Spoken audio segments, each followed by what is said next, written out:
이게 뭐야? 내일 같이 제출하러 가자. 이거 어디서 났어? 당신 차. 거기 나도 도장 찍어놨어. 그러니까 제출만 하면 되겠네. 여보, 이거는 내가 버리려다가 깜빡한 거야.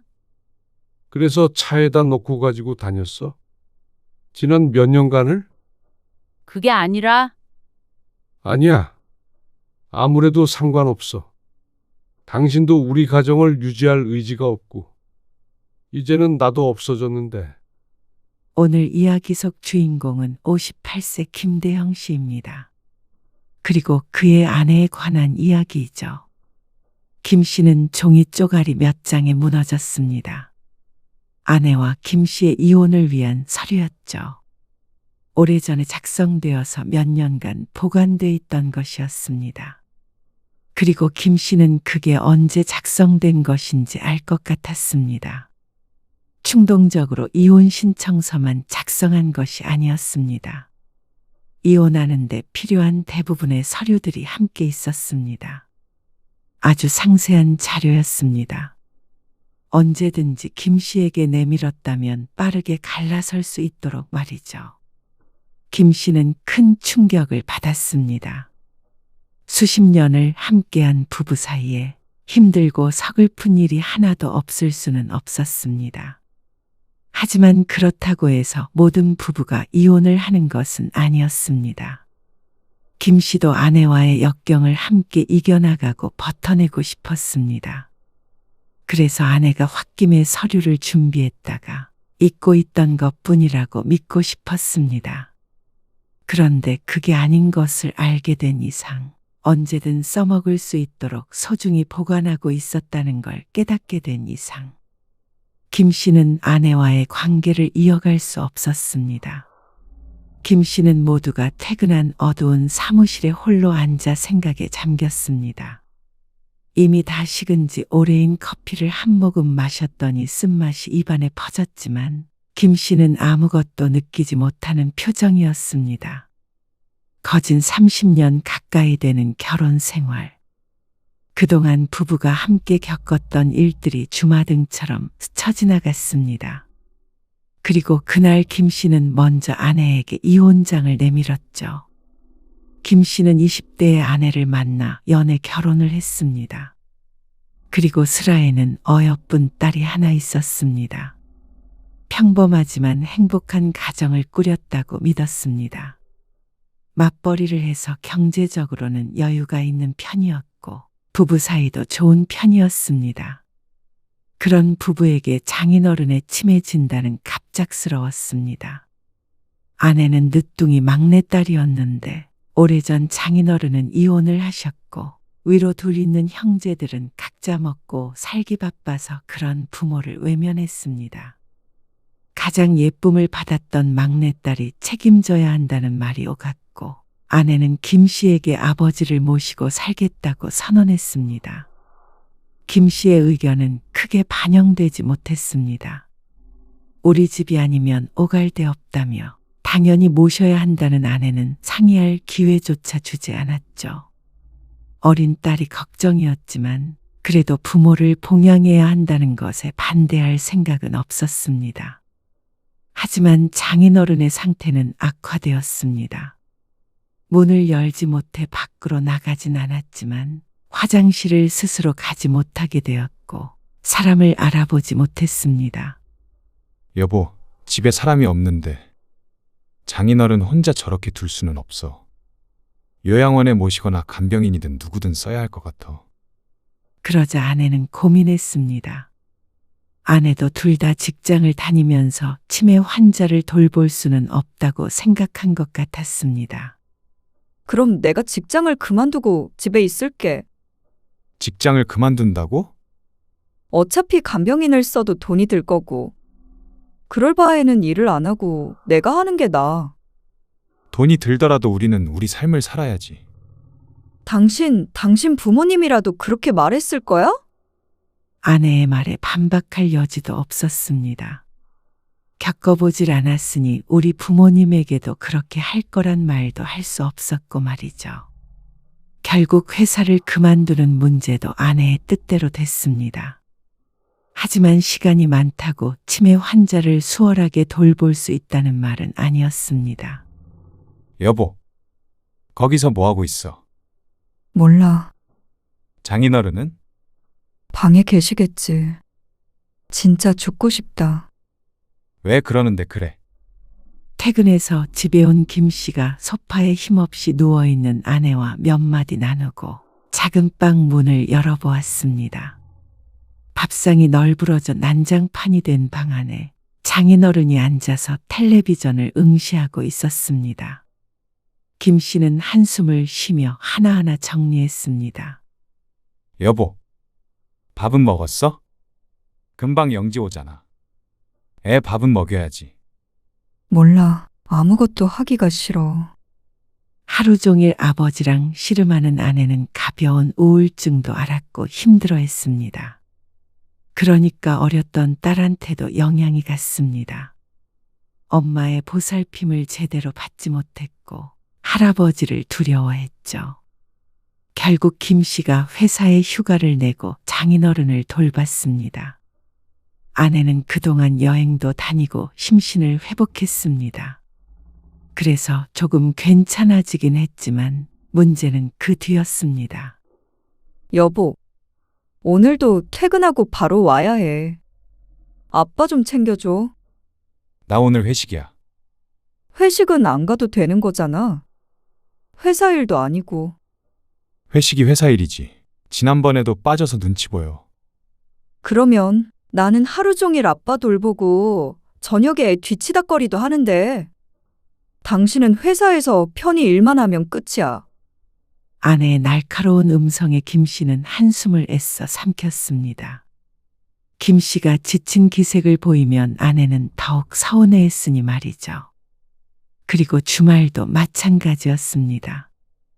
회사 일로 지친 몸을 이끌고 장인어른을 씻기고 산책시키고 식사하는 걸 지켜봤습니다. 김 씨도 서서히 무너져 내리는 기분이었죠. 그리고 그해 추석이 다가왔을 때의 일이었습니다. 여보, 이번 주말에 어머니 산소 벌초하러 가야 해. 그 말을 듣자마자 아내의 표정이 싸늘해졌습니다. 당신 보고 같이 가자는 소리 아니야. 나만 다녀올 거야. 형님 있잖아. 당신이 왜 가? 어떻게 형님 혼자서 하게 해? 왜 못해? 당신 그렇게 가버리면 나 혼자서 아빠를 어떻게 봐? 부축하려면 당신이 있어야지. 3시 전에는 돌아올게. 그러면 종일이나 마찬가지잖아.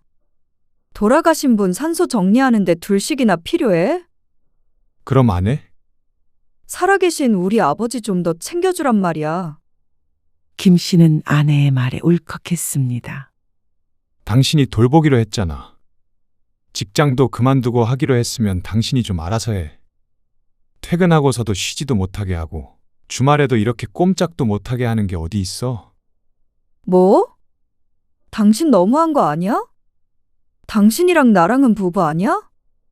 그날 장인어른 때문에 처음으로 부부싸움을 하게 되었습니다. 서로에게 쌓인 감정이 폭발했고 상처 주는 말들이 오갔습니다. 그날 이후 김 씨는 장인어른을 돌보는 일에서 손을 떼게 되었습니다. 힘쓰는 일이 꼭 필요하지 않은 이상은 아내에게 모든 걸 맡겼습니다. 그 시간에 김 씨는 딸에게 더 신경 쓰기로 했습니다. 가정이 불안하니 딸도 정서적으로 의지할 사람이 필요했습니다. 한 달 도채되지 않아 아내는 백기를 들었습니다. 장인어른은 결국 요양원으로 모셔지게 되었습니다. 그리고 아내는 그걸 김 씨의 탓이라고 생각했습니다. 언니 오빠가 나를 얼마나 비난하는 줄 알아?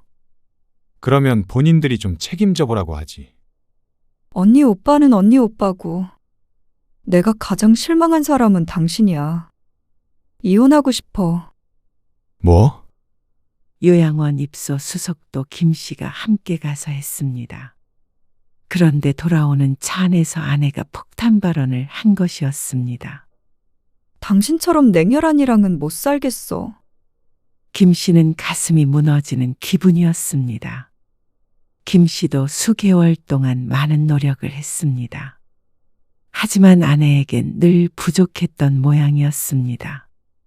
하지만 그런다고 김 씨도 아내에게 동조할 수는 없었습니다. 우리 영지는 어떻게 하려고 이혼을 하자고 그래? 당신이 키우든 내가 키우든 어쨌거나 나는 당신하고는 못 살 것 같아. 아버지를 버리게 만들었잖아. 버린 게 아니라 전문적인 돌봄을 받으시는 거잖아. 여보, 그러지 마. 우리 영지한테 그런 상처를 줄 수는 없잖아. 아내는 대답을 하지 않고 집에 도착할 때까지도 말이 없었습니다. 김 씨 혼자만 안절부절하는 것 같았습니다. 그리고 그때부터 관계를 회복하려고 노력했습니다. 아내도 장인어른이 요양원에 들어가니 마음에 여유가 생겼는지 평소의 날카로움은 사라졌습니다. 마음이 편해지니까 자연스럽게 김 씨와의 관계도 나아졌습니다. 장인어른은 요양원에서 5년을 더 사셨습니다. 그리고 그 기간 동안 또 그 이후로도 종종 아내는 그날의 일을 꺼내기도 했습니다. 그러면 김 씨는 그저 침묵했죠. 김 씨는 평화로운 부부 생활을 하고 싶었습니다. 그리고 그렇게 지냈습니다. 표면적으로는 화목한 가정이었죠. 그렇게 서서히 나이 들어가는 것 아니겠나 싶었습니다. 그러다가 5, 6년 전쯤 회사가 어려웠을 때가 있었습니다. 거래처 부도로 연쇄적인 타격을 입었고 구조조정 소문이 돌기 시작했습니다. 김 씨는 간신히 자리를 유지했지만 연봉이 동결됐고 보너스도 사라졌습니다. 여보, 회사 상황이 안 좋아. 당분간 지출을 줄여야 할 것 같아. 그리고 굳이 이렇게 아내에게 말을 꺼낸 이유가 있었습니다. 장인어른이 돌아가신 뒤로 아내는 다시 일을 하지 않았습니다. 그동안 소홀했던 딸을 돌보겠다는 게 그 이유였고 김 씨도 동의했습니다. 그리고 딸이 대학에 입학하자 아내는 모든 것에서 해방된 듯이 바깥 활동을 하며 살았습니다. 집안일에는 소홀해지면서도 모임이 잦았고 취미도 많았습니다. 오죽했으면 사회생활하는 김 씨보다도 만나는 사람이 많았습니다. 걱정 마. 돈 안 드는 등산 같은 거나 할 테니까. 하지만 평일 주말 할 것 없이 외출을 하는데 지출이 많을 수밖에 없었습니다. 회사에서는 계속 압박이 왔습니다. 언제든 잘릴 수 있는 상황이었으니까 미래를 걱정하게 되었습니다.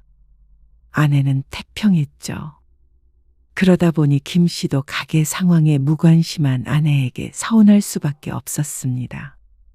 여보, 당신 지난번 모임에서도 카드를 28만 원을 긁었어. 돌아가면서 사는 거라 그런 거야. 좀 맡겼어야 하지 않겠어? 이러다가 나중에 적자가 나면 어떡하려고 그래. 정말 내가 이 나이에 돈 때문에 나가서 카드 긁는 것도 벌벌 떨어야 해.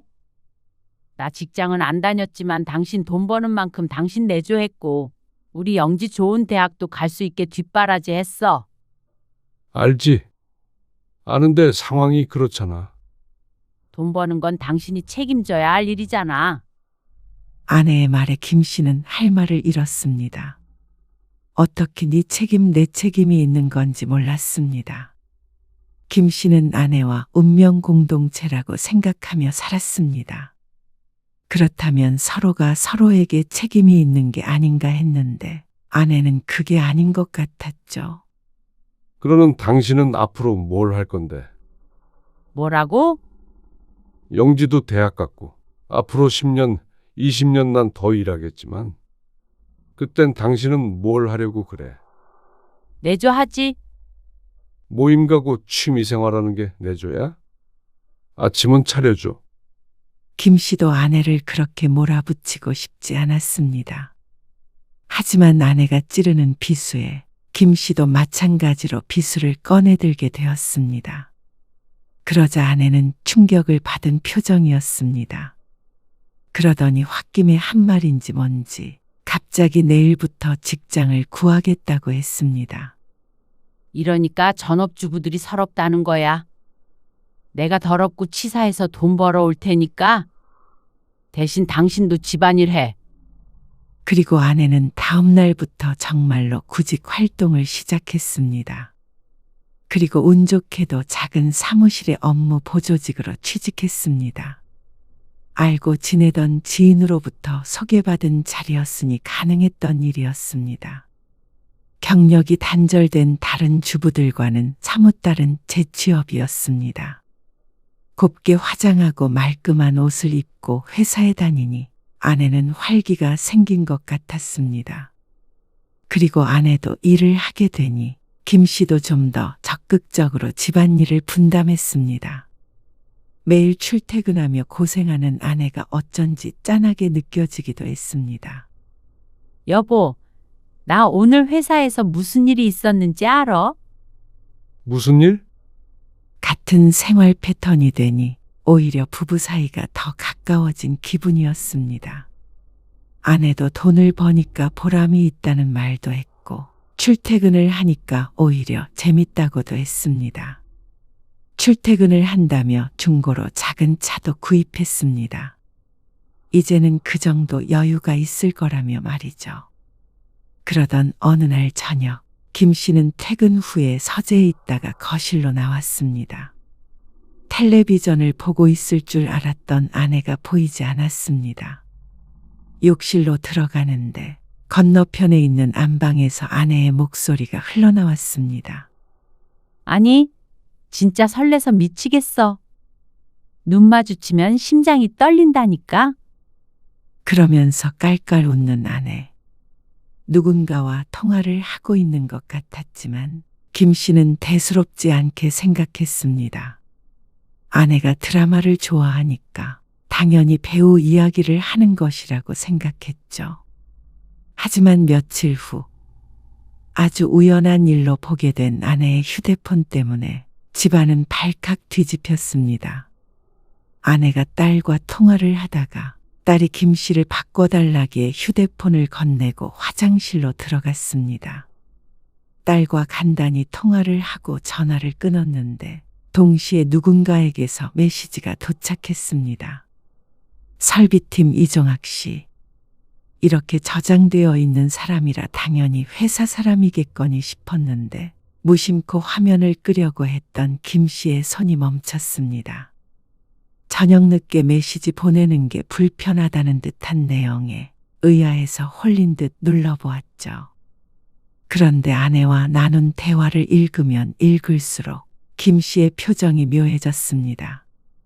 특별히 문제될 만한 내용은 없었지만 누가 보아도 김 씨의 아내가 남자에게 치근대는 것처럼 느껴졌습니다.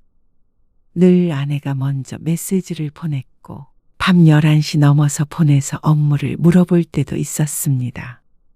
그리고 불필요한 사적인 이야기를 꺼내기도 했습니다.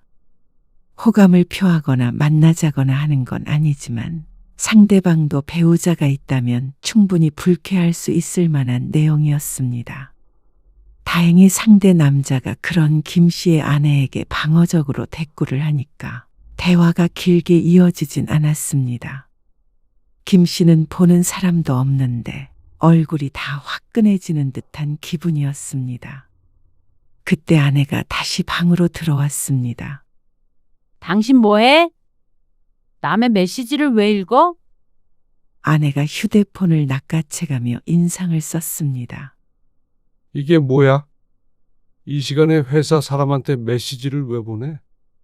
김 씨가 묻자 아내는 오히려 당당했습니다. 뭐가 어때서? 회사 동료랑 업무 이야기 한 거잖아. 업무 얘기. 그 이모티콘들은 뭐야? 애교로 보일 만한 이모티콘들을 써가면서 보낼 이유가 있나 싶었습니다. 그냥 부드럽게 말하려고 한 거지. 왜 이래? 당신은 회사 여직원들이랑 대화 안 해? 안 해. 이 시간엔. 그리고 메시지 보내게 돼도 이런 식으로 추근되진 않지. 뭐 축은? 정말 어이없네. 의처증 아니야? 아내의 목소리가 높아졌습니다. 나가서 돈 벌어오라고 그러더니 이제는 괜한 의심을 하네. 아내의 공격적인 말투에 김 씨는 할 말을 잃었습니다. 그러니까 더 의심이 될 수밖에 없었습니다. 아니, 의심하는 것이 아니었습니다. 남자는 김 씨의 아내에게 전혀 관심이 없어 보였으니까 말이죠. 그런데 김 씨가 말하는 건 아내의 태도였습니다. 그러자 지난번에 설레네 어쩌네 하며 통화했던 것이 생각났습니다. 당신 눈 마주치면 설렌다고 했던 사람이 설마 그 사람이야? 그러자 아내가 눈을 크게 떴습니다.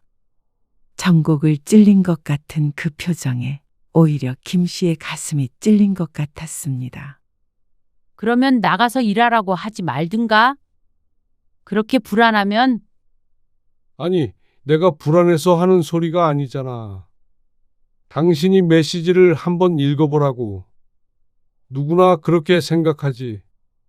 그러니까 왜 남의 메시지를 읽냐고? 내 사생활인데? 그 남자와의 메시지를 자신의 사생활이라고 표현했습니다. 선을 긋고 넘어오지 말라고 했습니다. 그 선 안엔 아내와 남자가 있는 듯 했고 선 밖에 김 씨가 서 있는 듯한 기분이었습니다. 아내의 남편은 김 씨인데 말이죠. 아마 김 씨가 누군가와 이런 메시지를 주고받았다면 당연히 아내도 이 정도 반응은 했을 것이었습니다. 아니, 누구라도 그랬을 것 같았습니다. 김 씨는 얼이 빠져서 서 있었습니다. 전의를 상실한 기분이었습니다. 하지만 아내는 멈추지 않았습니다. 솔직히 말해. 오랜만에 직장 나가니까 새롭고 좋아. 맨날 집에서 소뚜껑만 닫고 정육점 아저씨, 마트 아저씨, 과일 가게 아저씨들만 보다가 젊은 사람들이랑도 어울리니까 나도 젊어지는 것 같고 가끔 설레기도 해. 그게 죄야? 그렇다고 내가 따로 만나거나 한 적은 없어. 바람핀 것도 아니라고. 이게 무슨 소린가 싶었습니다. 아내의 말이 맞다면 지금 젊은 사람에게 설레었다는 말인가 싶었습니다. 지금 다른 남자한테 설레었다는 말이야. 그냥 호감이야. 다른 마음 먹은 적 없어. 따로 같이 식사도 해본 적 없다고. 호감? 그러면 그 남자도 그럴 생각이 있으면 따로 만났다는 거야. 그럴 리가 있어? 그냥 그러고 끝나는 거잖아. 이 사람 멋있었다가 저 사람 멋있었다가 그런 것까지 단속하려고 들면 세상 사람들 다 불륜이야. 김 씨는 아내의 말을 전혀 이해하지 못했습니다. 김 씨는 추호도 그런 생각을 해본 적이 없었습니다. 호감, 만나지 않았으면 다 끝인가 싶었습니다. 그래서 다른 남자에게 그런 메시지를 보내도 당신은 결백하다는 거야. 그래? 난 결백해. 당신이 예민한 거야. 그런 걸 사람들은 의처증이라고 하는 거고. 일하라고 할 때는 언제고 내 인간관계까지 참견을 해. 정말 숨 막혀서 살 수가 없어. 아내는 가방을 들고 집을 나갔습니다. 딸이 자취하는 집으로 가겠다고 했습니다. 결국 이틀 뒤에 아내는 돌아왔습니다. 그리고 김 씨에게 보란 듯이 직장을 그만뒀습니다. 이제 나한테 일하라고 하지 마. 김 씨도 몇 날 며칠을 뜬 눈으로 밤을 지샌 것 같았습니다. 그렇게 머릿속이 복잡했습니다. 이제 직장도 그만뒀다는데 김 씨도 더는 추궁할 구실도 없었습니다. 아니, 하려면 얼마든지 했겠지만 아마 아내에게 한 번만 더 같은 주제로 말을 꺼냈다가는 또 이혼을 한 해 만에 할 것 같았습니다. 지난 이틀 동안에도 딸에게 자꾸만 그런 얘기를 했다고 하니 말이죠. 다행히 김 씨의 회사는 회복이 되어 안정적으로 다시 돈을 벌게 되었지만 그 후로도 아내는 종종 김 씨와 부딪혔습니다. 하지만 큰 문제는 없었습니다. 대체로 좋은 부부 관계를 유지했습니다. 그러기 위해서는 김 씨도 많은 노력이 필요했습니다. 눈치도 늘었고 말이죠. 저기는 전부 평수가 작은 아파트지? 그럴 거야. 혼자 살기엔 딱 좋겠네. 뭐, 그냥 혼자 사는 사람들은 편하겠어? 아내는 꼭 혼자 살고 싶은 사람처럼 굴었습니다. 그날 이후로 이혼 얘기를 꺼낸 적은 없었고 부부 사이도 나쁘지 않았는데 희한한 일이었습니다. 아내는 스스로가 갱년기라서 그런다고 했습니다. 그럴 때면 김 씨도 지치는 기분이었습니다. 다른 부부도 이렇게 지지고 볶으며 사는가 보다 하며 살았습니다. 그러다가 김 씨의 차가 정비소에 들어간 날이었습니다. 김 씨는 늘 차를 써야 했고 급한 대로 아내의 소형차를 몰고 다녔습니다. 수년 전 중고차를 사고 직장을 그만뒀지만 그래도 종종 외출할 때는 차를 타고 다녔기에 처분하지 않았죠. 아이, 휴지가 어디 있지? 운전을 하다가 물을 마시는데 방지턱을 넘으며 물이 옷으로 쏟아졌습니다. 김 씨가 차를 세우고 조수석 수납함을 열었습니다. 차량 등록증도 보였고 웬 흰 봉투들과 물티슈도 들어 있었습니다. 물을 물티슈로 닦을 수 없기에 더 안쪽을 보는데 반으로 접힌 서류 봉투가 보였습니다. 이게 뭐지? 무심코 펼쳐본 서류의 제목이 김 씨의 눈을 크게 트이게 했습니다. 이혼 신청서. 빈칸이 채워져 있는 서류는 아내가 작성한 것이 맞았습니다. 신청 날짜를 확인해보고 김 씨는 기억을 더듬었습니다. 아내가 취직했을 쯤인 듯 했습니다. 그러니까 아내의 문자 메시지 사건이 있었을 때쯤이라는 것이었죠. 그때 딸을 통해서 이혼안에 만회하는 얘기를 한 적이 있었는데 실제로 서류까지 준비해뒀던 모양이었습니다. 아니, 이걸 여태 여기다 놓고 다닌 거야? 헛웃음이 나왔습니다. 아무리 그래도 도대체 몇 년 전인데 이걸 버리지도 않고 둔 것인지 몰랐습니다. 그리고 마음이 상하기도 했습니다. 그때 아내가 이혼을 언급하기는 했지만 실제로 이렇게 서류까지 준비했을 줄은 몰랐습니다. 살펴보니까 신청서만 있는 것도 아니었습니다. 이혼에 필요한 다른 서류들까지 전부 준비해 놓은 것 같았습니다. 이 정도면 마음먹고 변호사 상담을 받은 게 아닌가 싶었죠. 요즘 사이는 좋은 편이었습니다.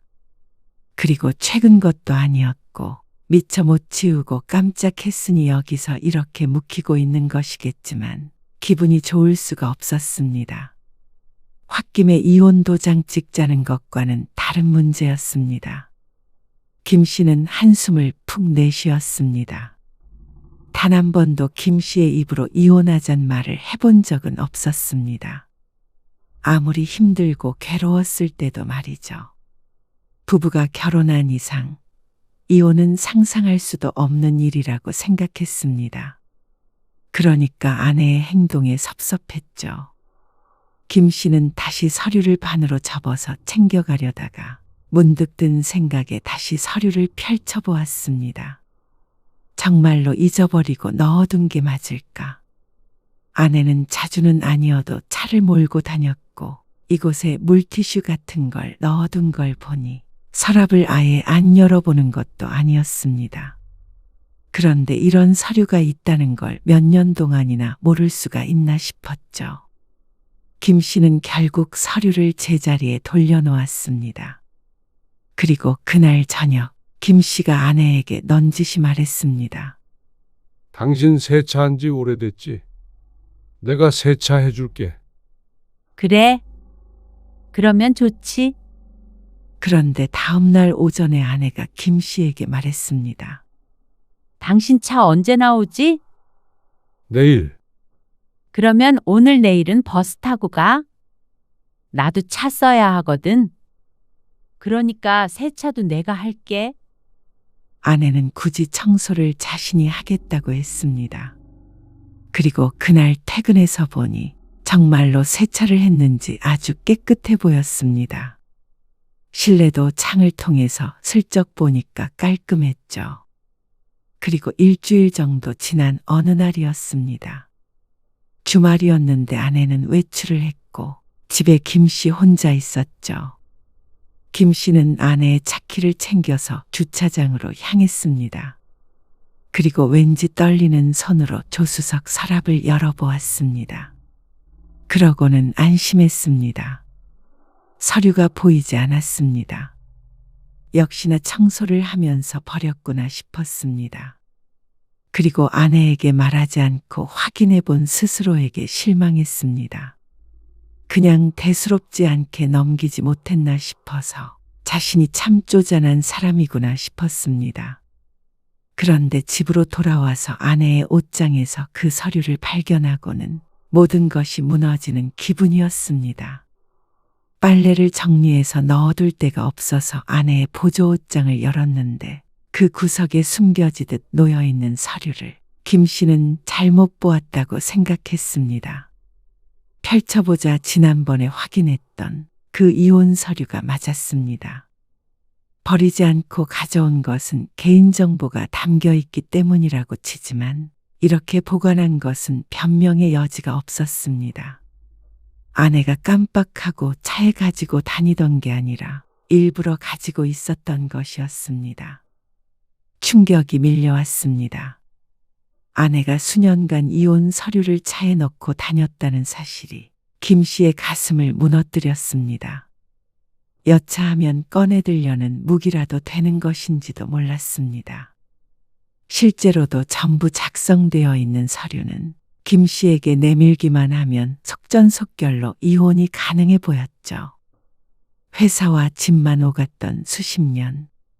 아내와 같은 취미는 김 씨에게는 없었습니다. 쉬는 날에는 집에서 쉬었고 가끔 아내가 여행을 가자고 하면 따라갔고 딸이 취직하기 전엔 가족여행이나 다니는 정도였습니다. 그만큼 가족이 전부인 줄 알고 살았는데 정작 김 씨의 아내는 김 씨를 언제든지 버릴 수 있는 사람이라고 여긴 것 같았습니다. 이혼 서류는 결국 제자리로 돌아갔습니다. 그리고 그날 이후 김 씨의 일상은 달라졌습니다. 아니, 모든 건 똑같았지만 김 씨의 마음속에서만 폭풍이 일었습니다. 그러니까 얼빠져서 지내는 날이 많았습니다.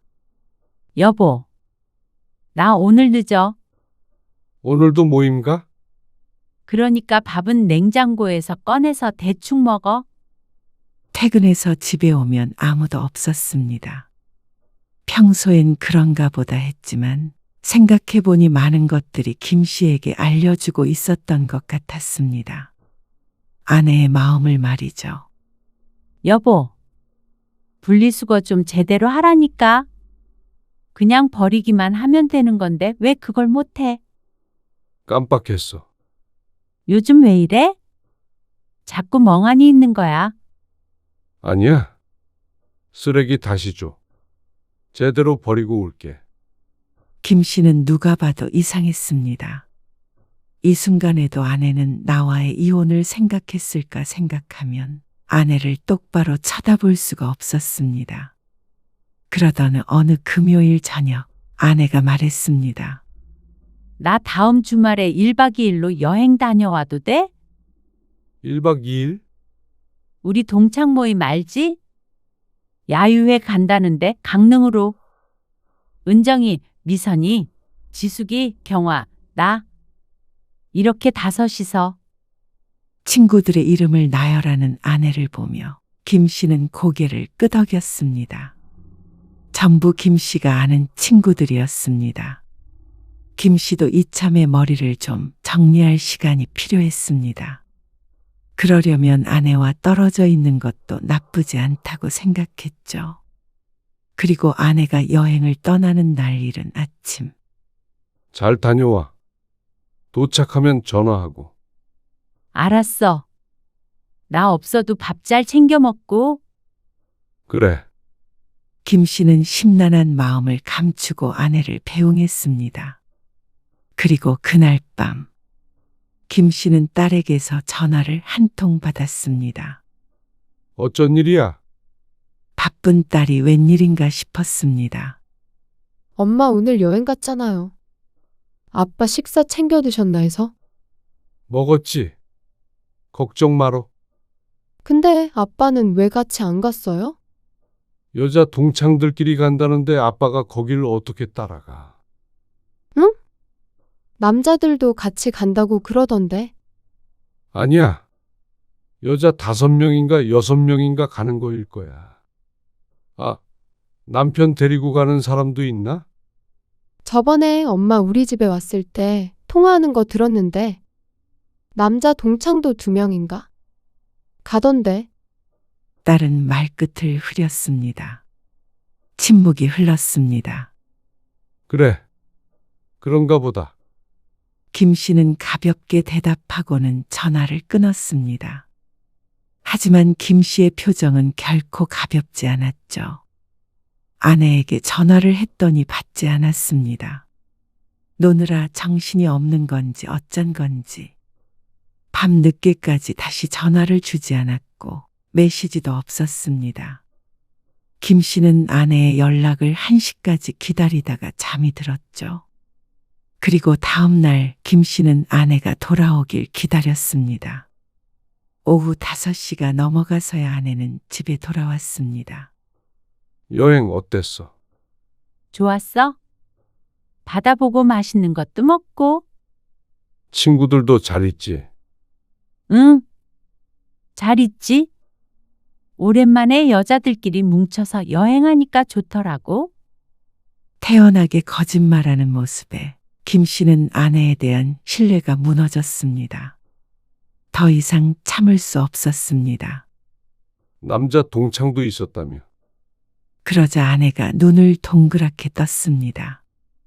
왜 거짓말했어? 그게 당신이 이렇게 나올까봐 그런 거지? 그 정필이랑 상훈이 아나? 그 친구들이야. 누구랑 갔는지 물어보는 게 아니잖아. 걔네는 그냥 동창이야. 괜히 남자들도 있다고 그러면 당신 오해할까봐 그런 거지?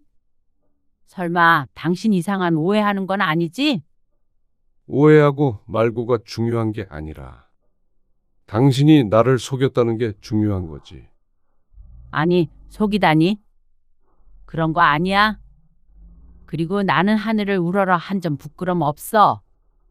정말로 그랬다면 애초에 거짓말을 하지 않았겠지. 정말 당신 또 왜 이래? 사람을 왜 이렇게 숨막히게 해? 그런 거 아니라니까? 그냥 동창들끼리 여행한 것 뿐이야. 김 씨도 들어본 이름들이었습니다. 다들 가정도 있었습니다. 정말로 그렇게 여러 여자들과 남자 둘이 간 거라면 아무 일 없었을 가능성도 높겠죠. 그런데 김 씨에겐 아내가 외도를 했냐 안 했냐가 아니었습니다. 이런 상황에서 김 씨를 속이고 1박 2일 여행을 간 것 자체만으로도 김 씨가 아내에게 실망할 충분한 이유가 되었습니다. 본의 아니게 거짓말 한 건 미안한데 당신이 생각하는 그런 거 아니니까 날 믿어. 김 씨는 대답하지 않았습니다. 대신 방에 들어가서 무언가 들고 나왔습니다. 이게 뭐야? 내일 같이 제출하러 가자. 아내는 김 씨가 내민 종이가 낯이 익었는지 얼굴에서 표정이 사라졌습니다. 이거 어디서 났어? 어디라고 해야 할까? 당신 옷장이라고 해야 되나? 아니면 당신 차라고 해야 하나? 그러자 아내는 어느 때보다도 놀란 눈치였습니다. 거기 나도 도장 찍어놨어. 그러니까 제출만 하면 되겠네. 여보, 이거는 내가 버리려다가 깜빡한 거야. 그래서 옷장에 고이 모셔뒀어? 차에다 숨겨두고? 그게 아니라 아니야. 아무래도 상관없어.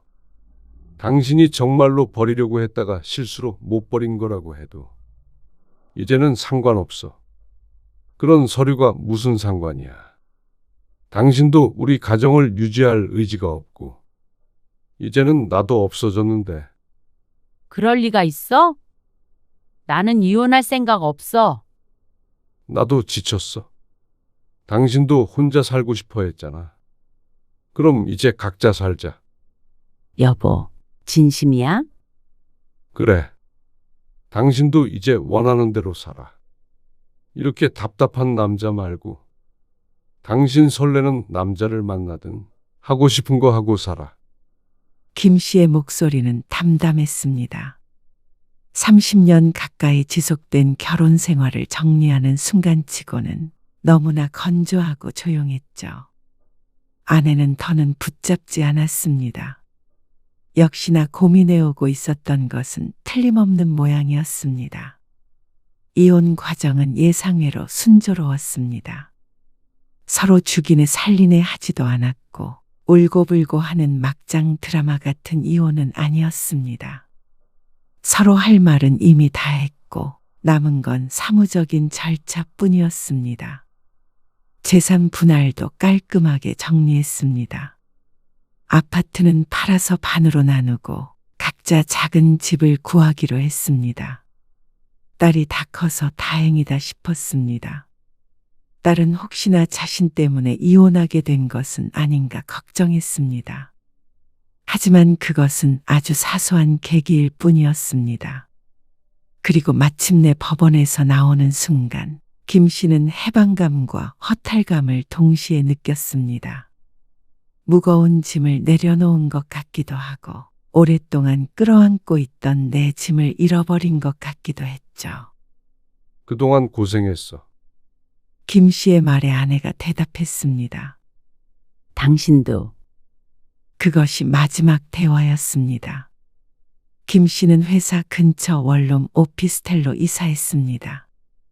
작지만 혼자 살기에는 충분했습니다.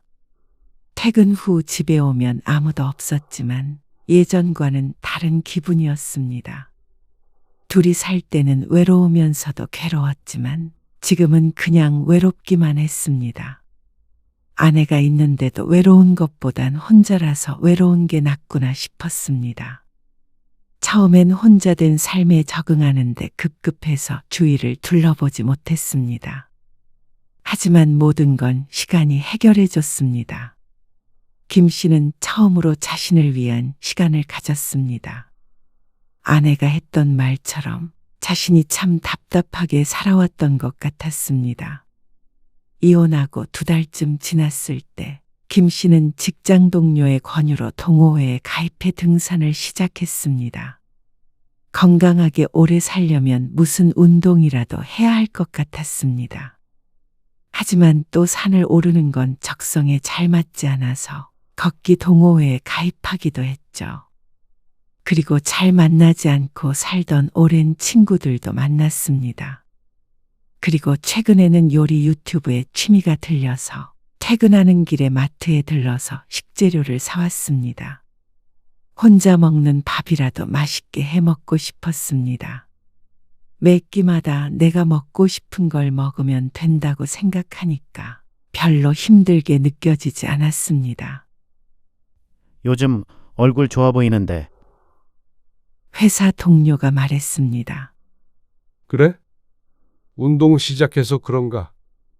김 씨는 웃으며 대답했습니다. 실제로 컨디션이 좋아졌습니다. 아내를 위해, 가족을 위해 쏟던 에너지를 이제는 자신을 위해 온전히 쓸 수 있었습니다. 그런 거 보면 아내뿐이 아니었던 것 같았습니다.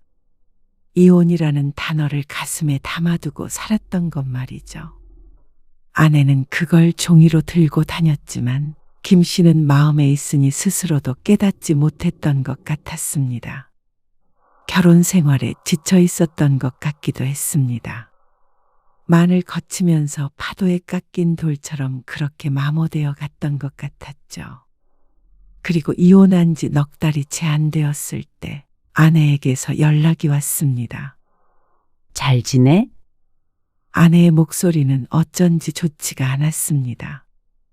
나는 잘 지내. 목소리가 정말 잘 지내는 것 같네. 아내는 의외라는 듯 말했습니다. 아마 이혼을 하게 되면 김 씨가 못 버티고 나가 떨어질 거라고 생각한 모양이었습니다. 어쩌면 아내가 먼저 김 씨에게 이혼 요구를 해서 헤어진 것이었다면 그랬을지도 몰랐습니다. 아내의 바짓가랑이를 붙잡았을 수도 있겠죠.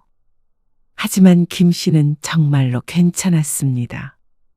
마음고생은 이미 이혼 전에 다 했기에 더 이상 미련도 남지 않은 것 같은 기분이었습니다. 나는 잘 못 지내. 아내의 말에 김 씨가 의외라는 듯 물었습니다. 당신 혼자 살면 좋을 것 같다고. 늘 그랬잖아. 그럴 것 같았는데 모르겠어. 내가 정말로 원했던 게 이런 건지. 하지만 김 씨는 아내에게 해줄 말이 없었습니다. 당신 잘 지낼 거야. 나 없이도 늘 그랬잖아. 아내는 말이 없다가 조용히 물었습니다. 다시 합칠 생각은 전혀 없는 거지. 설마 하니 아내가 이런 질문을 할 줄은 몰랐습니다. 그토록 바라왔던 일이었을 텐데 이번엔 뭐가 마음에 안 드는지 짐작도 못했습니다. 오히려 밥 차려줄 사람이 없으니 더 자유롭게 살 줄 알았는데 말이죠. 잘 지내. 그래야 당신도 몇 년이나 이혼 서류 들고 다닌 보람이 있지. 우리 둘 다 행복하자. 각자의 방식으로. 전화는 그렇게 끊어졌습니다. 아마 아내의 자존심이 많이 상했을 것 같기는 했습니다. 한 번도 아쉬운 소리를 해본 적이 없는 사람이니 말이죠. 하지만 아내에게 해줄 수 있는 말은 그것이 전부였습니다. 김 씨는 냉장고에서 맥주를 꺼내 들었습니다. TV에서는 야구 경기가 한창이었습니다. 최근에 응원하게 된 팀이 홈런을 쳤습니다. 김 씨는 작게 박수를 쳤습니다. 그때 휴대폰이 울렸습니다. 등산 동호회 단체 채팅방이었습니다. 이번 주말 단풍 구경 가실 분. 김 씨는 불참 의사를 밝혔습니다. 김 씨는 그런 것보다는 이렇게 집에서 맥주 한 캔 마시며 스트레스를 푸는 게 더 적성에 맞는 것 같았습니다. 아직 못 해본 것이 많기에 어떤 것이 더 좋을지는 모르지만 천천히 뭐든 해볼 생각이었습니다. 김 씨는 머릿속에서 아내와의 통화를 잊었습니다. 이제는 새로운 이야기를 쓸 시간이었습니다. 아내가 없는 자신만의 삶에 대한 이야기였죠. 이제는 원망도 미련도 없었습니다. 그렇기에 새로운 마음으로 시작할 수 있을 것만 같았습니다.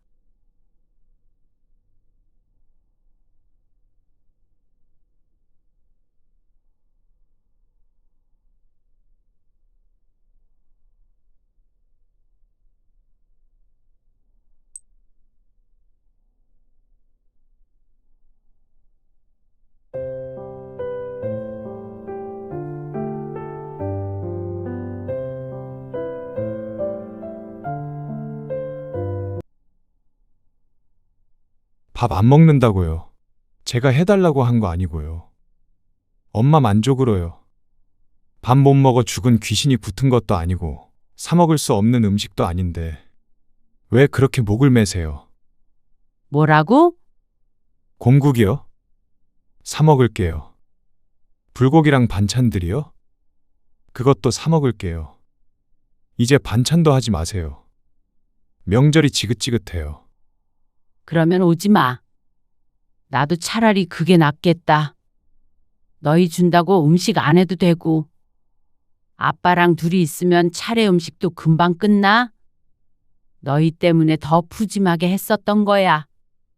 그리고 내가 다 준비해놓고 너희가 와서 하는 게 뭐 얼마나 된다고. 나도 그런 소리 들어가면서까지 너희 볼 생각 없어. 오늘 이야기 속 주인공은 60세 최영애 씨입니다. 그리고 그녀의 아들과 며느리에 관한 이야기이죠. 최 씨는 아들과 며느리를 이해하지 못했습니다. 명절에 2박 3일 있으라고 한 것도 아니었고 여동생을 보고 가라며 처가에 늦게 보내준 것도 아니었습니다. 그런 건 최 씨도 질색이었고 내 며느리한테는 안 그러기로 오래전부터 다짐해 왔었습니다. 그런데 잠깐 와서 밥 한 끼 먹고 싸준 반찬 좀 가지고 가라는 말이 그렇게 싫었던 것인지 지긋지긋하다며 이제 명절에 오지 않겠다는 아들 며느리. 최 씨는 아들네 처가에 많이 양보를 했다고 생각했습니다. 그래서 명절 아침에 제대로 인사할 시간도 없이 서둘러 처가에 가도 한마디도 하지 않았는데 어쩌면 아들이 이런 식으로 나오는 것인지 이해할 수가 없었습니다. 그러면서 자신을 진상 시어머니 취급을 하는데 이렇게 기가 막힐 수가 없었죠. 그래서 최 씨는 차라리 아들 며느리가 명절에 안 오길 바랐습니다. 괜히 힘들게 음식 더 할 필요도 없고 반찬 싸준다고 부엌에서 종일 고생할 필요도 없으니 말이죠. 그런데 오지 않겠다고 말하는 아들이 괘씸할 수밖에 없었습니다. 누가 할 소리를 하는지 몰랐습니다. 그런 아들 며느리라면 최 씨가 사양이었습니다. 최 씨는 젊었을 적 명절이 제일 싫었습니다. 명절이 다가오면 스트레스에 잠 못 이루기도 했습니다. 맏며느리가 아니었는데도 불구하고 시집에만 가면 중노동을 하다가 와야 했습니다. 어쩔 때는 1박 2일, 주말이라도 껴있으면 2박 3일 동안 있다가 올 때도 있었습니다. 그리고 남편의 여자 형제들도 보고 가야 한다며 점심이 훌쩍 지난 시간까지 있다가 오면 친정에서 머물 수 있는 시간은 몇 시간 되지 않았습니다. 너무 피곤해서 친정에 들르지 않고 집으로 돌아갔던 때도 있었습니다. 그러니 최 씨가 명절을 싫어할 수밖에 없었습니다. 그리고 늘 좋던 남편과도 명절만 되면 부부싸움을 예약이라도 해놨던 것처럼 싸워댔습니다. 여러모로 좋은 기억이 없었습니다. 나는 명절 당일 아침에 밥만 먹고 애들 보낼 거야. 그래서 아들이 결혼했을 때도 남편에게 말했습니다. 남편은 최 씨가 어떤 시절을 보냈는지 당연히 잘 알고 있었습니다. 그래서 15년쯤 그러고 난 뒤에 남편이 시집을 뒤엎어버리고는 그 지옥에서 꺼내주었죠. 그래. 멀지는 않아도 차 막히니까 일찍 출발하는 게 좋지. 사돈네와 아들집 그리고 최 씨의 집은 각각 1시간 정도 떨어져 있었습니다. 그런데 명절이라면 1시간 반에서 2시간도 걸릴 수 있었습니다. 옛날에 어머님은 고모들 보고 가야 한다고 오후 늦게까지 못 가게 하셨잖아. 언제적 얘기를 해. 남편이 헛기침을 했습니다.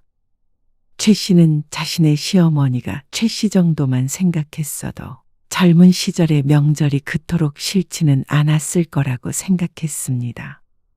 그런데 아들에게도 똑같이 말했더니 아들은 그게 당연하다는 듯이 반응했습니다. 당연히 아침만 먹고 가야죠.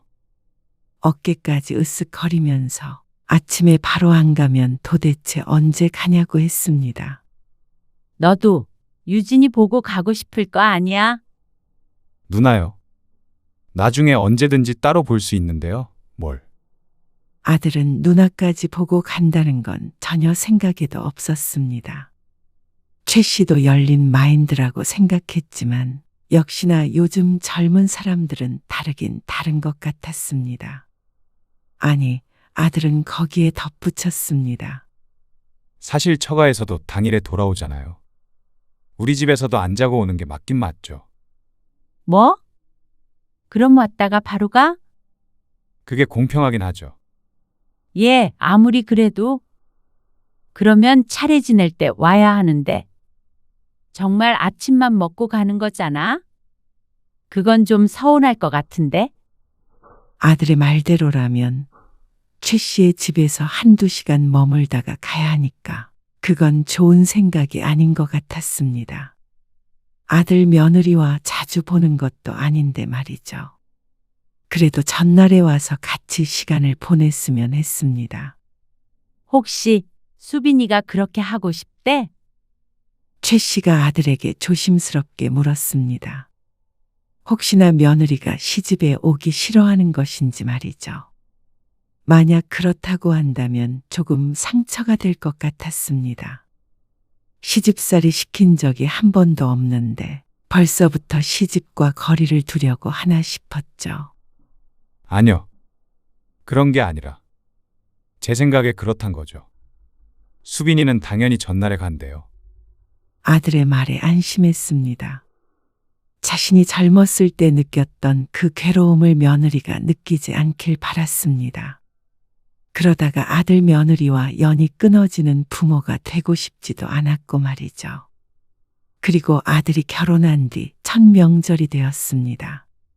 엄마, 내일 저녁 먹을 때쯤 가도 되죠?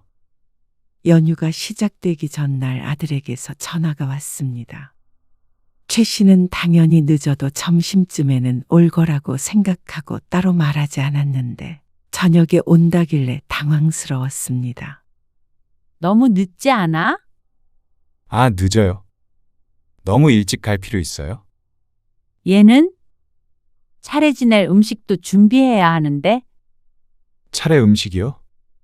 아, 그걸 이제야 깨달았는지 아들은 잠시 침묵했습니다.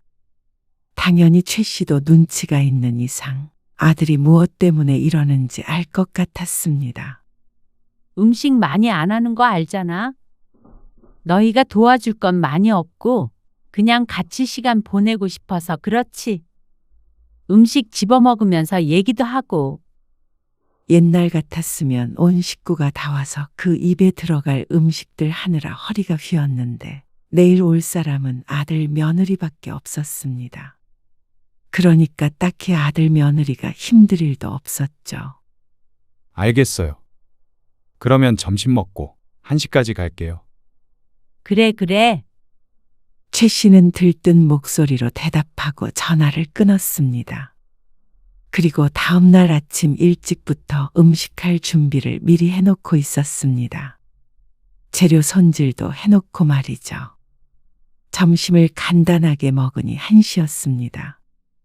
그런데 약속 시간이 지나도 아들과 며느리는 오질 않았습니다. 애들이 왜 안 오지? 당신이 전화 좀 해봐요.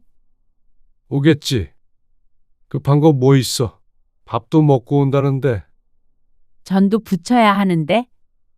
전 지금 붙여버리면 안 돼. 그래도 은근히 할 일 많아요. 알지? 그래도 원래 우리 둘이 했었잖아. 아들네가 결혼하기 전에는 그랬습니다. 딸도 시집에 들렀다가 명절 당일에 오니까 차례 준비는 최 씨 부부의 몫이었습니다. 결혼 전에 아들은 전날 저녁은 되어야 왔으니 말이죠. 하지만 그래도 며느리가 있는데 굳이 부부가 다 할 필요가 있나 싶었습니다. 해야 할 음식이 많지는 않았어도 둘이 하는 것보다는 여럿이 나았습니다. 유성아, 어디쯤이야? 1시까지 온다더니 왜 이렇게 안 와? 벌써 차가 좀 막히네요. 아무리 막혀도 먼 거리도 아닌데 뭐. 금방 갈게요. 그런데 아들은 전화를 끊고 1시 40분이 되어서야 집에 도착했습니다. 안녕하세요. 잘 지내셨어요? 그래? 왜 이렇게 늦었니? 목 빠지는 줄 알았네. 아, 차가 막혀서요. 명절엔 조금 빨리 출발해야지. 네. 다음부터 그렇게 할게요. 아들 며느리는 작은 방에 짐을 풀었습니다. 며느리는 어색한 듯 나와서 부엌을 서성거렸습니다. 그런 며느리에게 최 씨가 앞치마를 건네며 말했습니다.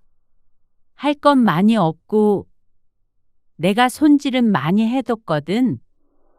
전 부치고 그런 거만 하면 될 것 같아? 네. 이리 주세요. 제가 할게요. 그런데 뒤늦게 나온 아들이 물었습니다. 음식 할 거 없다더니. 맞네요. 이 정도가 뭐 많은 거야. 간단히 차례 지낼 음식이랑 우리 저녁밥 먹을 거지? 넷이니까? 그러자 아들도 거들겠다고 부엌에 왔습니다. 최 씨는 사양하지 않았습니다. 북적북적 부엌에서 음식하는 것도 좋은 것 같았습니다. 도란도란 얘기도 나누고 말이죠. 어머님, 제가 설거지 할게요. 어머, 내가 해도 되는데? 며느리가 적극적이고 부지런해서 좋았습니다. 다음 날 차례를 지내고 아들 내외는 10시 반쯤 집에서 출발했습니다. 아침을 먹고 바로 갔는데도 시간이 조금 지체되었습니다. 그래도 점심쯤엔 사돈네에 도착할 것 같긴 했죠. 그렇게 첫 번째 명절이 지났습니다. 얼마 후 모임을 하는데 당연히 명절에 관한 이야기를 많이 나누었습니다. 우리 며느리는 얼마나 얄미운지 몰라. 아무것도 안 하고 설거지도 안 하고 그냥 앉아 있더라니까. 나는 그러면 딱 집어서 얘기해. 설거지 좀 하라고. 명절에 그러지 좀 말어. 며느리들 얼마나 힘들겠어? 나는 우리 시어머니 생각나서 절대 그렇게 안 해. 그러면 며느리한테 아무것도 안 시켜? 별거 할 게 있나? 그냥 같이 밥 한 두 끼 먹는 거지. 최 씨는 며느리 흉보는 친구들을 나무랐습니다. 시모가 잘해야 며느리도 잘하는 것인데 그걸 모르고 옛날 시대 시어머니들과 똑같이 하고 있었으니 말이죠. 그런데 그렇게 잘해줘서 그런지 어쩐지 아들 며느리는 더 많은 걸 바랐습니다. 다음 명절을 앞둔 어느 날이었습니다. 아들이 최 씨에게 전화를 걸었습니다.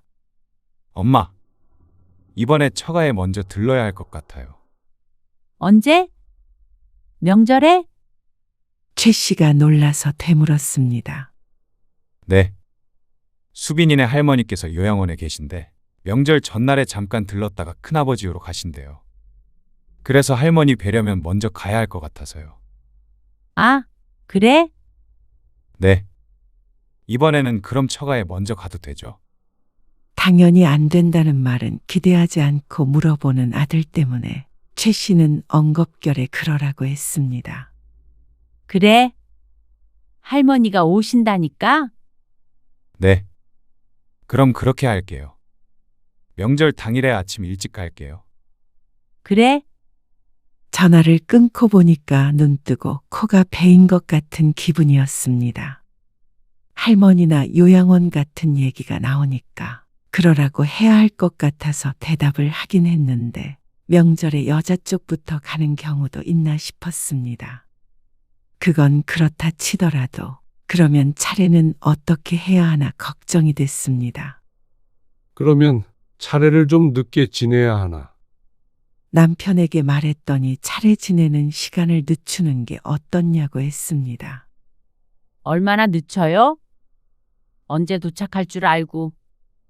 그러면 우리끼리 지내던지 해야지. 아들 며느리 있는데 우리 둘만 지내는 것도 이상하지? 그럼 어떻게? 남편도 대수롭지 않게 생각하는 것 같아서 최 씨 혼자만 답답했습니다. 아무리 생각해도 이건 아닌 것 같았습니다. 여보, 근데 아무리 요즘 세상이 바뀌었다고 해도 나는 좀 그런 것 같아요. 뭐가? 우리가 뭐 며느리를 친정에 늦게 보내주는 것도 아니고 아침만 먹고 가는 건 나도 찬성이에요. 그 정도로 꽉 막힌 사람은 아닌데 그렇다고 순서를 바꾸는 건 다른 문제잖아요. 차례를 안 지내는 거면 모르겠는데 차례 지내는데 장남이 없으면 이상한 거 아닌가? 할머니가 그때 오신다고 했다면서. 할머니는 나중에 요양원으로 가서 따로 찾아뵈도 되는 거잖아요. 그래도 명절이니까 다 같이 만나고 싶은 거겠지.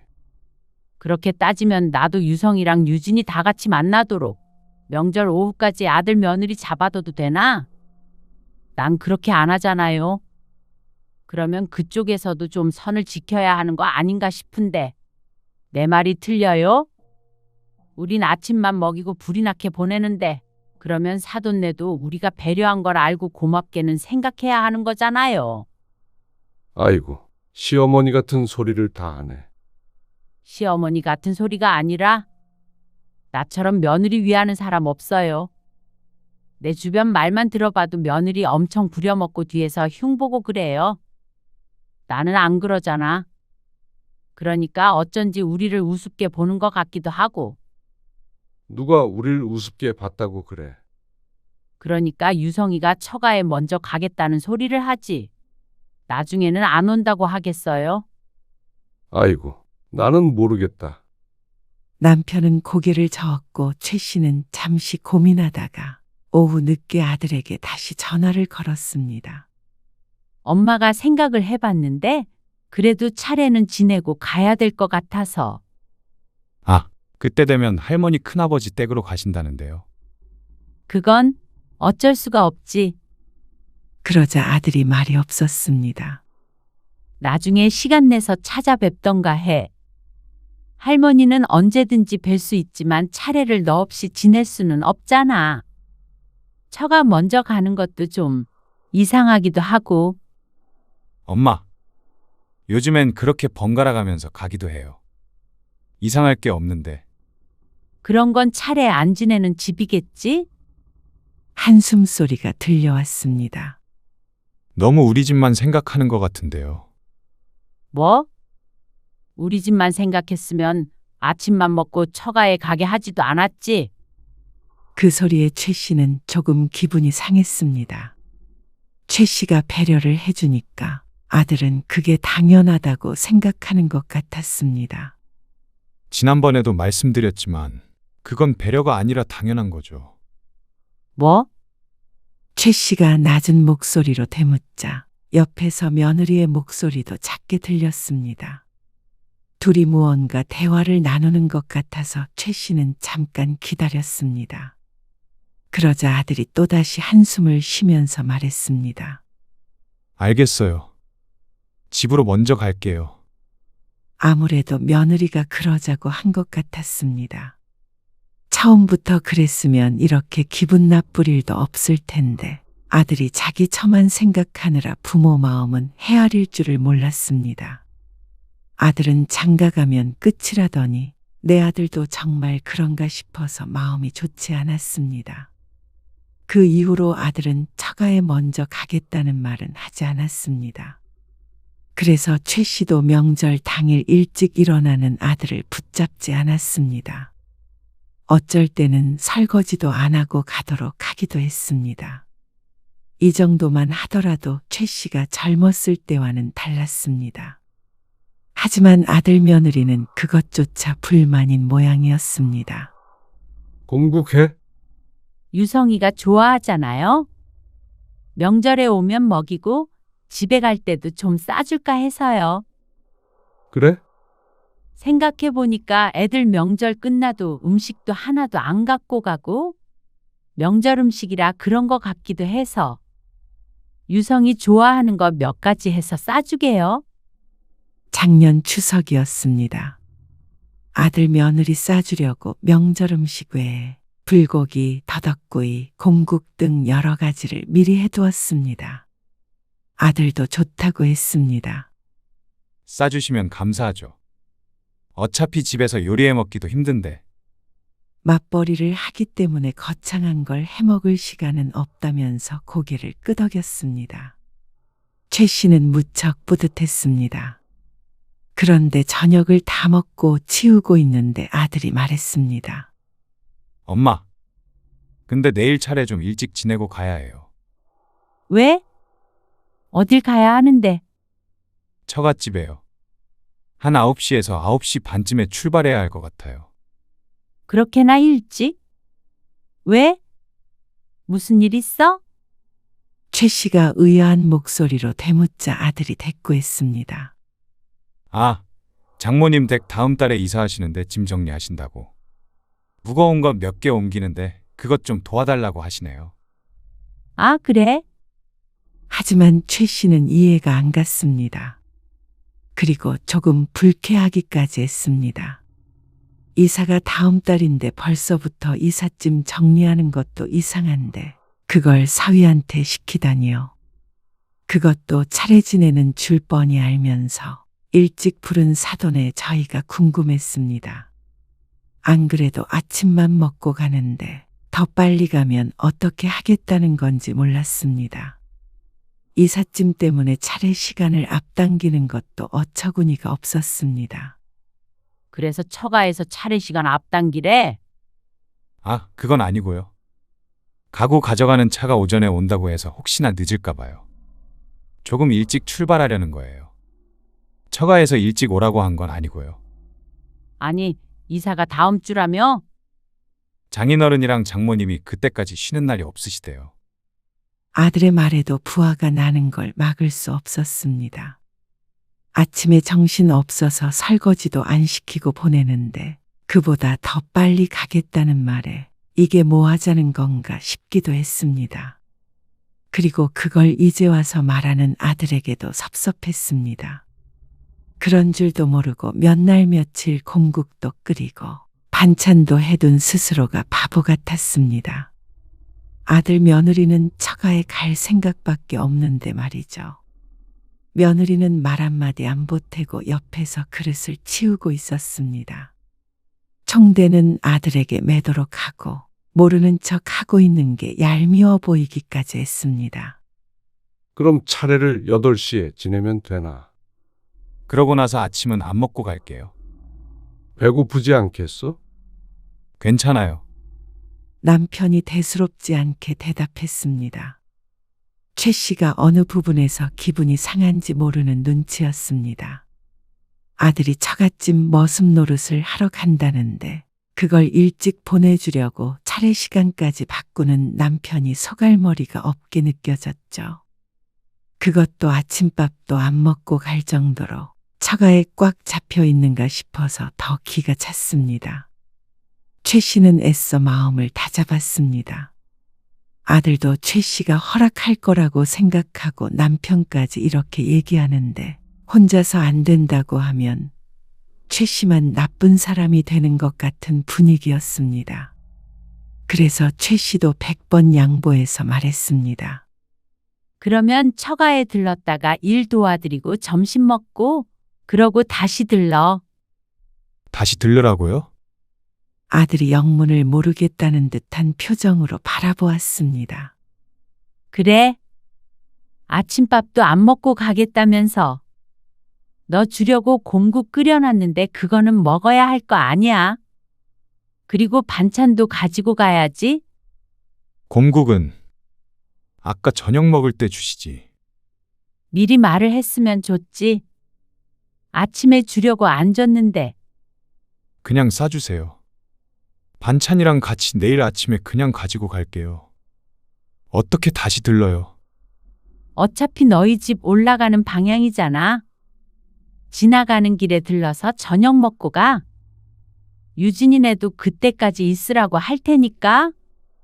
그러자 아들이 한숨을 쉬며 말했습니다. 굳이 왜요? 그냥 아침에 가지고 가면 되는데. 반찬들 다 쉬어. 아니, 그렇다고 처갓집 갔다가 다시 와요? 반찬 때문에요?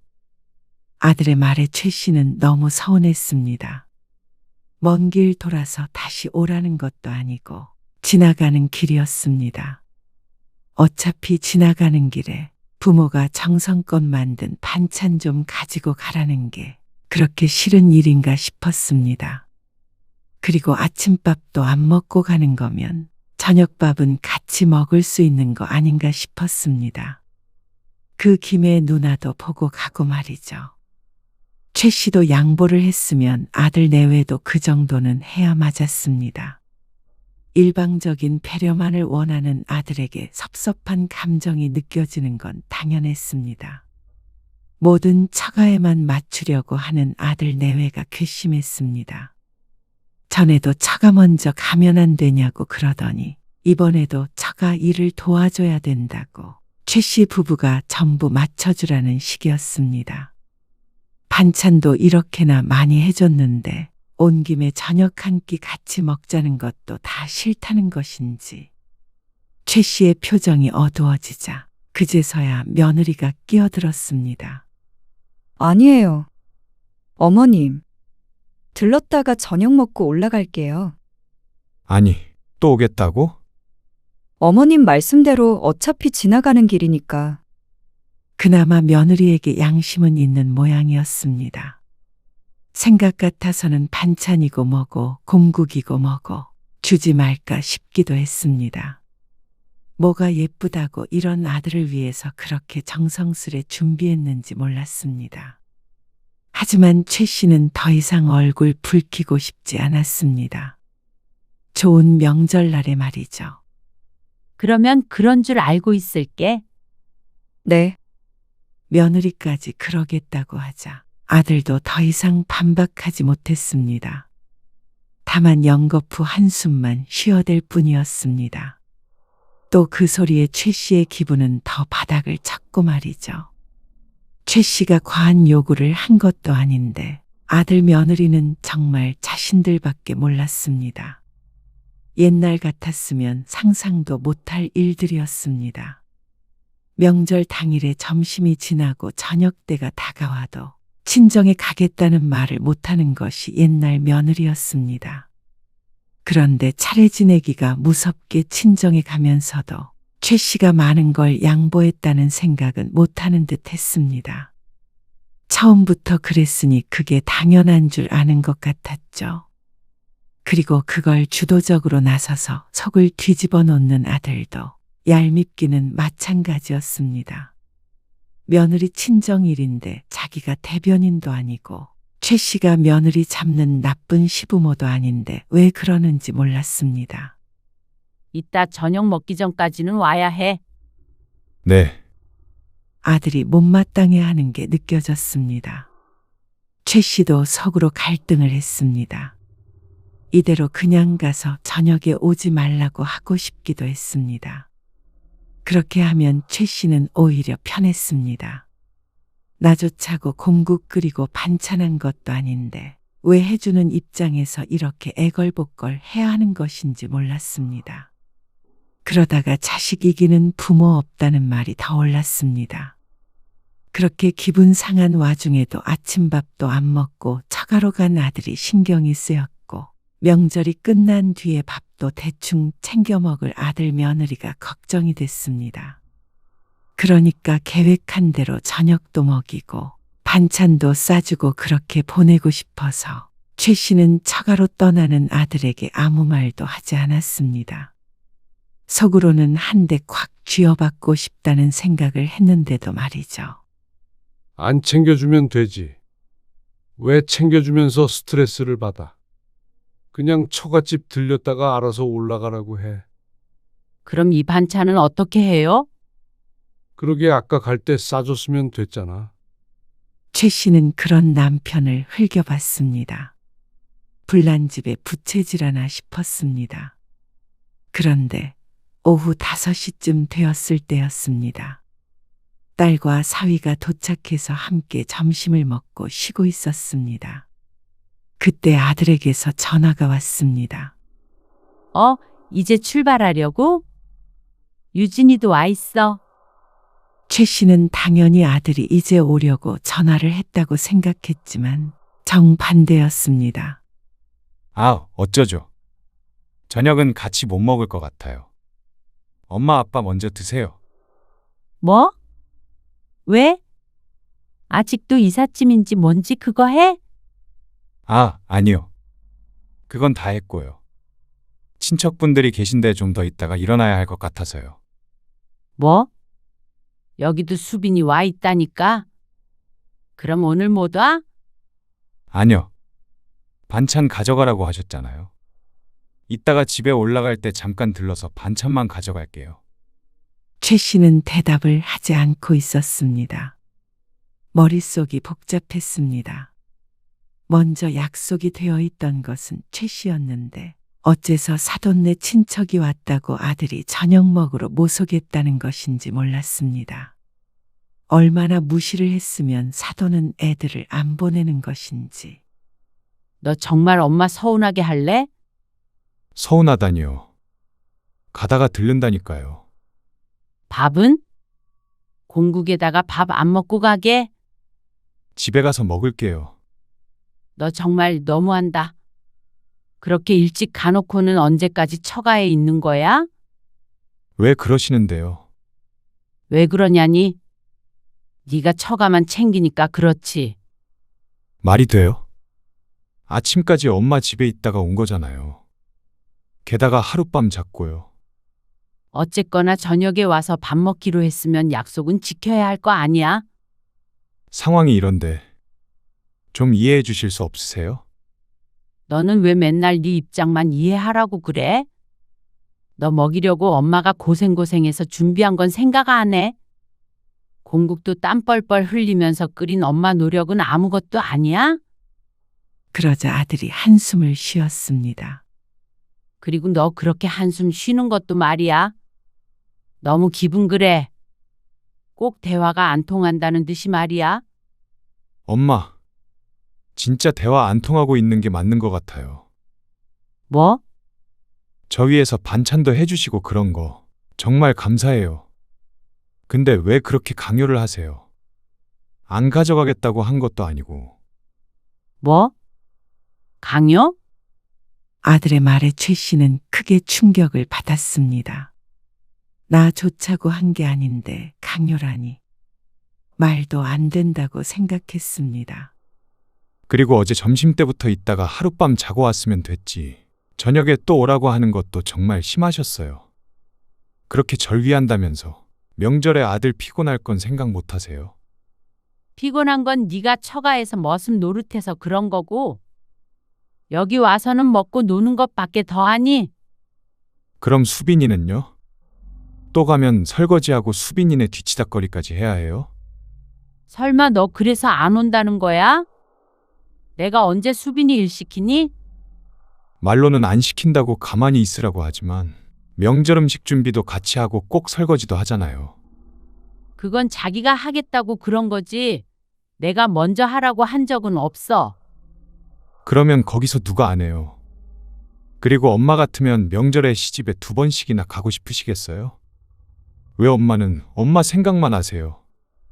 며느리 괴로운 거 생각 안 하시고 또 아들 입장도 무시하시잖아요. 청천벽력 같은 말이었습니다. 내가 언제 그랬다는 거야?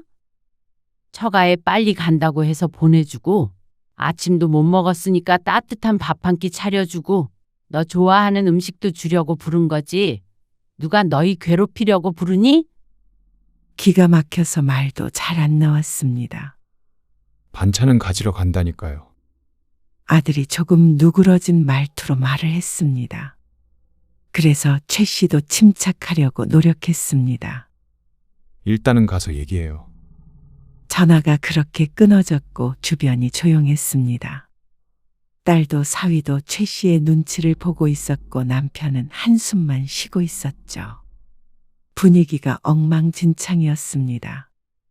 아들이 같이 밥은 못 먹는다길래 최 씨는 딸내와 함께 먹을 밥만 차렸습니다. 이것도 꺼내. 딸이 냉장고에서 반찬통을 꺼내면서 물었습니다. 최 씨는 그걸 보고 말이 없었습니다. 아들내 주려고 해놨던 반찬이었습니다. 차라리 꺼내서 다 먹어치워 버릴까 싶었습니다.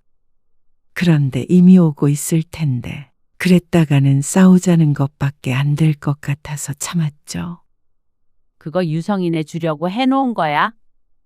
괘씸한 아들 며느리가 뭐가 예쁘다고 끝까지 이놈의 반찬을 챙기게 되는지 스스로가 참 처량하다 싶으면서도 최 씨는 곧 도착할 아들을 주려고 냉장고에서 꺼내서 싸놓았습니다. 그러다가 아들과 며느리가 집에 도착했습니다. 잘 먹을게요. 감사합니다. 며느리가 받아들면서 인사를 하는데 어찌나 감정이 상하는지 모를 일이었습니다. 분명히 아들과 최 씨가 언쟁을 한 것을 들었을 텐데 혼자만 맑은 얼굴을 하고 있으니 말이죠. 그래? 이삿짐 정리하는 건지 옮기는 건지 그건 잘 끝났니? 최 씨는 아들 며느리를 현관에 세워놓고 이야기를 했습니다. 안 돼. 잘 끝냈어요. 아들의 얼굴이 거뭇하고 무척 피곤해 보였습니다. 그걸 보니 또 최 씨는 속상해서 한마디 하지 않을 수가 없었습니다. 그렇다고 며느리에게 직접적으로 뭐라고 할 수는 없었고 화살은 아들을 향했습니다. 너는 그렇게 피곤한 얼굴을 해가지고는 처가 머슴도 아니고 밥도 못 먹고 일을 하러 가니? 그러자 아들이 인상을 썼습니다. 저녁은 먹었어? 네. 먹었어요. 거기서 먹을 거면 차라리 와서 공국이랑 너 좋아하는 불고기에다가 먹었으면 됐잖아. 여기 유진이도 와 있는데. 처가 식구만 식구야? 아까 전화로 얘기 끝난 거잖아요. 끝나긴 뭐가 끝나? 엄마는 정말 속상해. 아들한테 밥 차려주기 이렇게 힘드니? 아들한테 이 반찬들 전해주기가 이렇게 힘들어? 안 그래? 수빈아? 그러자 며느리가 죄를 지은 것처럼 고개를 푹 숙였습니다. 언제나 곤란할 때는 저렇게 입을 다물어 버리는 모양이었습니다. 그럼에도 불구하고 아들이 팔불출이니 전부 며느리 원하는 대로 되는 것이겠죠. 100번 양보해서 일찍 보냈더니 전화로 그렇게 대들면 내가 앞으로 반찬을 주고 싶겠어? 그러자 아들이 말했습니다. 그게 무슨 양보예요? 뭘 양보하신 건데요? 아들의 말에 순간 말문이 막혔습니다. 그러자 아들도 잠시 말이 없었습니다. 그리고 음식도요. 엄마가 해주고 싶어서 하신 거잖아요. 제가 해달라고 한 거 아니고요. 엄마 만족으로요. 그 밥이 도대체 뭔데요? 밥 못 먹어 죽은 귀신이 붙은 것도 아니고 사 먹을 수 없는 음식도 아닌데 왜 그렇게 목을 매세요? 뭐라고? 공국이요? 사 먹을게요. 불고기랑 반찬들이요? 그것도 사 먹을게요. 사 먹는 거랑 엄마가 해준 거랑 같니? 왜 제 입장은 생각 안 해주시는데요? 제가 애예요? 저도 30 넘었고요. 결혼도 했어요. 저희도 저희가 정한 스케줄이 있잖아요. 명절에 처가부터 가지 말라 그래서 안 갔고요. 꼭 연휴 첫날에 오라고 해서 와서 같이 음식도 했어요. 오늘 처가에 1시간 정도 일찍 갔다고 그렇게 눈치를 주셨죠? 그리고 다시 집에 들르라는 건 무슨 심술이에요? 뭐라고? 심술? 너 말 다 했니? 그럼 심술이 아니고 뭐예요? 그리고 아까도 엄마가 계속 전화해서 제가 처가에 얼마나 눈치 받는 줄 아세요? 거봐. 처가에서 너 눈치 주지? 너는 정말 거기 머슴이니? 처가에 책 잡힌 거 있어? 그러면 수빈이는 우리 집에 책 잡힌 거 있어서 명절에 음식하고 요리해요? 엄마는 명절마다 수빈이 부려먹으시면서 왜 저는 처가 일 한번 도와준 걸로 머슴 소리를 들어야 해요? 그게 엄마가 말하는 좋은 시어머니 마인드인가요? 아들이 쉬지 않고 쏘아대자 정신이 혼미해지는 것 같았습니다. 이제 반찬도 하지 마세요. 저희가 집에서 밥을 먹으면 얼마나 먹는다고요. 묻지도 않고 반찬 해놓으시고 사람을 이렇게 못 살게 구실 거면 아예 하지 마시라고요. 지긋지긋해요. 최 씨는 울컥 눈물이 터져나올 것 같았습니다. 어떻게 부모의 사랑을 빚으로 돌려주는지, 며느리가 차라리 이렇게 대들었다면 상처가 덜 했을 것 같았습니다. 내 아들이니까 더 충격적이었습니다. 그러면 오지 마. 나도 차라리 그게 낫겠다. 너희 준다고 음식 안 해도 되고, 아빠랑 둘이 있으면 차례 음식도 금방 끝나? 너희 때문에 더 푸짐하게 했었던 거야. 그리고 내가 다 준비해놓고 너희가 와서 하는 게 뭐 얼마나 된다고 내가 며느리를 부려먹었대. 그런 소리 들어가면서까지 너희 볼 생각 없어. 그러자 아들은 잘못했다고 말하는 대신에 고개를 끄덕였습니다. 네. 앞으로는 안 올게요. 가자. 수빈아. 그거 내려놔. 아들의 말에 며느리가 머뭇거리면서 최 씨가 건넸던 반찬 보따리를 발치에 내려놓았습니다. 그 모습이 눈에 박히는 듯 했습니다. 아들 내외는 그렇게 자리를 떠났습니다. 집은 쥐 죽은 듯 조용했습니다. 사위에게도 못 볼 꼴을 보였다는 생각이 들었습니다. 딸 부부도 곧 가보겠다면서 집을 나섰습니다. 그리고 남편도 어쩐 일인지 최 씨에게 말을 걸지 않고 안방으로 들어갔습니다. 최 씨는 혼자서 다시 보따리를 풀었습니다. 차가운 음식들이 그대로 놓여 있었습니다. 하나하나 냉장고에 넣으면서 울음을 삼켰습니다. 최 씨는 깊은 상처를 받았습니다. 좋은 시어머니가 되려고 그렇게 노력했는데 결국은 아들에게 지긋지긋한 존재가 되어버렸습니다. 그리고 그날 이후로 아들은 완전히 연락을 끊어버렸습니다. 서운하고 화나는 건 최 씨였는데 아들이 왜 연락을 끊은 건지 알 수 없었습니다. 최 씨는 자식을 챙긴 죄밖에 없는데 말이죠. 당신이 애들한테 했던 그대로 우리 어머니가 했다고 생각해봐. 그런데 어느 날 남편이 최 씨를 앉혀놓고 말했습니다. 그게 무슨 말이에요? 당신 고생하는 거 보기 괴로워서 내가 먼저 명절에 집에 가지 말자고 했지. 그래서 어머니 앞에서 대들었잖아. 기억 안 나? 최 씨는 꿀먹은 벙어리가 되었습니다. 그랬습니다. 그랬던 적이 있었습니다. 시집살이를 심하게 해서 명절이라면 지긋지긋했던 이유가 시어머니 때문이었습니다. 그리고 남편이 거기서 해방시켜줬고 몇 년간은 시집에 발걸음도 하지 않았습니다. 그랬기에 나중에 다시 왕래를 하면서도 최 씨는 시집살이를 하지 않게 된 것이었습니다. 내가 볼 땐 유성이 말이 맞아. 당신이 너무했어. 나는 그냥 유성이를 위해서. 당사자가 싫다는데 뭘 유성이를 위해서야. 다 자기 만족으로 했던 거지. 그리고 당신도 늘 그랬잖아. 왜 친정도 못 가게 하냐고. 불공평하다고. 근데 왜 당신이 그대로 하고 있어? 내가? 그래.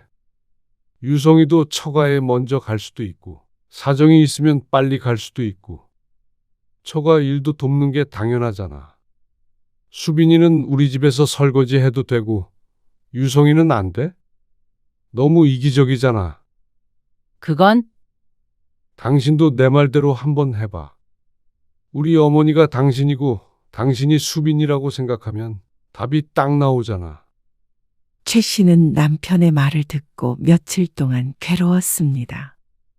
시어머니가 반찬을 해놨다고 명절에 2번 오라고 한다면 사정이 있어도 차례 지내야 하니 꼭 시집 먼저 와야 된다고 하면 남편이 최 씨의 친정일을 도왔다고 머슴이냐고 뭐라고 한다면 그렇게 생각하자 아들의 입장도 이해가 갔습니다.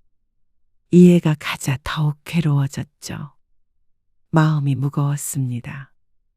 그러던 어느 날 저녁 며느리에게서 전화가 왔습니다.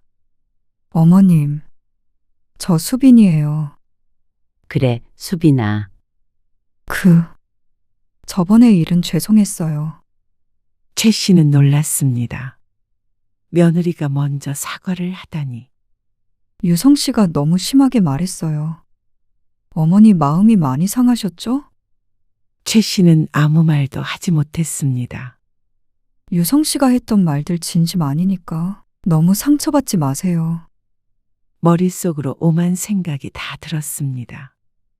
어쩌면 최 씨의 며느리가 자신보다 나았습니다. 남편이 그렇게 시집을 뒤엎은 후로 최 씨는 시어머니에게 한 번도 전화를 하지 않았습니다. 남편이나 자신이 잘못됐다고 생각하지도 않았고 속이 후련했죠. 그런데 며느리는 그렇게 핀잔을 듣고도 먼저 전화를 해서 사과를 하니 확실히 최 씨보다 나은 며느리였습니다. 그럼 쉬세요. 끊으려는 며느리를 최 씨가 붙잡았습니다. 수빈아, 다음 명절부턴 너희 집부터 다녀와. 네?